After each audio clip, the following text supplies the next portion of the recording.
My fellow Americans, I want to speak to you tonight about the troubling events of the past week.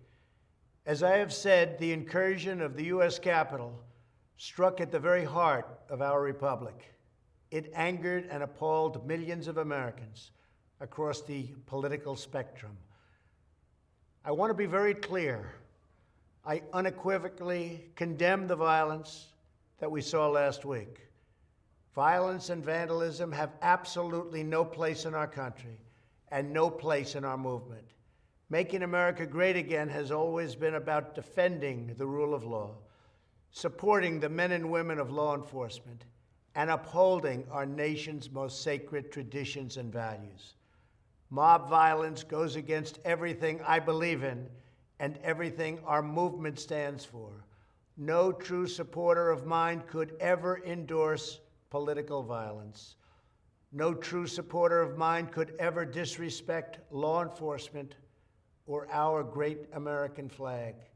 No true supporter of mine could ever threaten or harass their fellow Americans.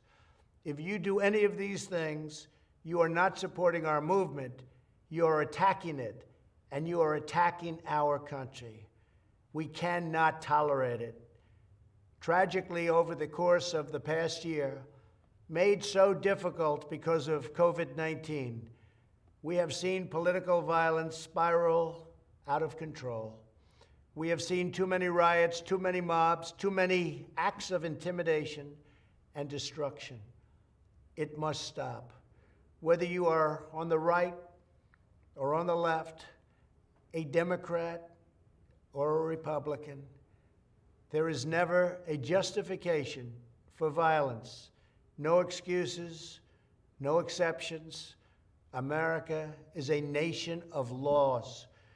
Those who engaged in the attacks last week will be brought to justice. Now I am asking everyone who has ever believed in our agenda to be thinking of ways to ease tensions, calm tempers, and help to promote peace in our country. There has been reporting that additional demonstrations are being planned in the coming days, both here in Washington and across the country. I have been briefed by the U.S. Secret Service on the potential threats. Every American deserves to have their voice heard in a respectful and peaceful way. That is your First Amendment right. But I cannot emphasize that there must be no violence, no law-breaking, and no vandalism of any kind. Everyone must follow our laws and obey the instructions of law enforcement.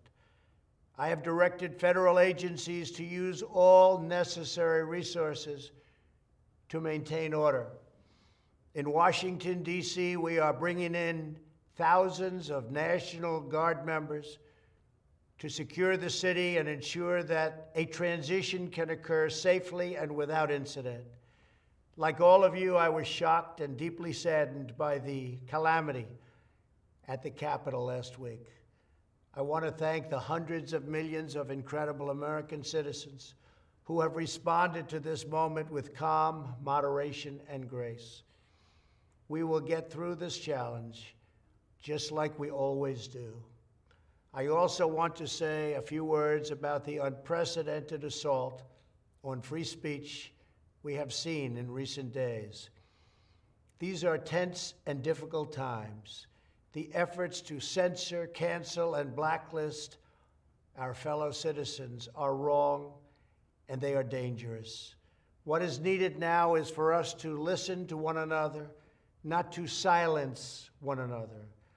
All of us can choose by our actions to rise above the rancor and find common ground and shared purpose.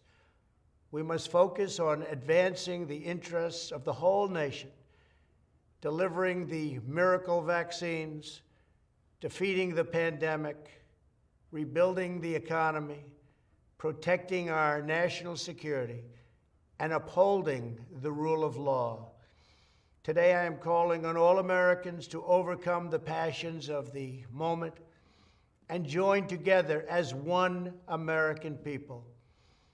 let us choose to move forward united for the good of our families, our communities, and our country. Thank you, God bless you, and God bless America.